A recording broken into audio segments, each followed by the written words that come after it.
Hello, I know this video is going up a little bit late. It's already technically Tuesday, but not a big deal because I'm getting this video up anyways. It's after midnight, like I said, so I'm just going to use my webcam, so the voice might be out of sync with the video. Hopefully it's not, but I just want to use the webcam instead of an actual camera because it'll process a lot quicker and it'll be uploaded faster rather than having to import and everything. But it's not really a big deal. I'm sure none of you were like, oh shit, oh my god, his video's not up. I'm sure no one was worried or really cared that this video wasn't up. I'm sure a lot of people didn't notice, but it's here anyways. And today I'm going to review Rumble in the Bronx, starring Jackie Chan. This movie is really it's dubbed. It's a film in 1995. It's really the film that brought Jackie Chan into American mainstream films. Like if you watch all his movies before this, they weren't. I don't think any of them are really American films or whatever you want to consider them to be.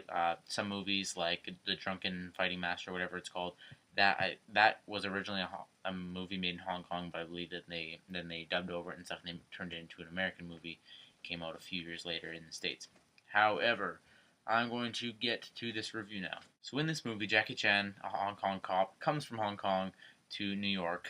The film is actually filmed in Vancouver, however, it takes place in the Bronx in New York City. And so he's there to attend his uncle's wedding, and his uncle has rented this fancy car, or borrowed this fancy car from a friend of his. And one night, Jackie Chan is woken up at night, and there's street gangs racing outside, and they're racing over cars, and he sees that they're about to run over that really fancy car that his uncle has borrowed. So he runs down and stops them, and pretty much starts a rivalry between himself and that small gang.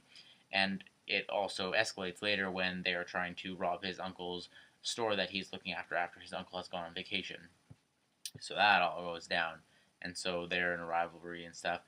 But then a member of that gang gets involved in something even bigger. Gets involved in this diamond thing with a mafia type gang. It's not the mafia, but it is like the kind of gang that like wears suits and stuff, like real big time. So they're not just robbing convenience stores; they are doing big diamond things. So eventually, Jackie Chan's character decides to team up with that gang to take down this bigger group who are really threatening the lives of everyone. So Jackie Chan, of course, he does all his stunts. He actually broke his leg in this scene.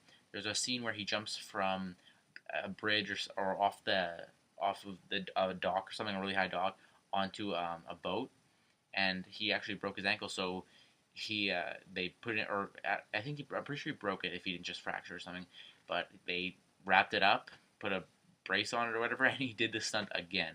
You can see, of course, they always have the bloopers at the end of Jackie Chan movies, which is something I always love about Jackie Chan movies. This movie, by the way, this is just a recommendation. I'm not really reviewing it because I don't know. This is just an awesome movie, and I just want to recommend it to those of you who perhaps haven't seen it because it is from 1995. That's already 15 years ago. Anyways, back to this.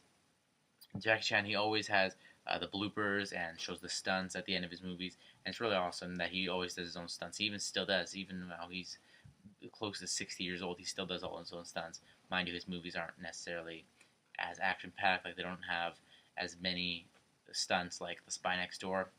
Doesn't compare to this at all.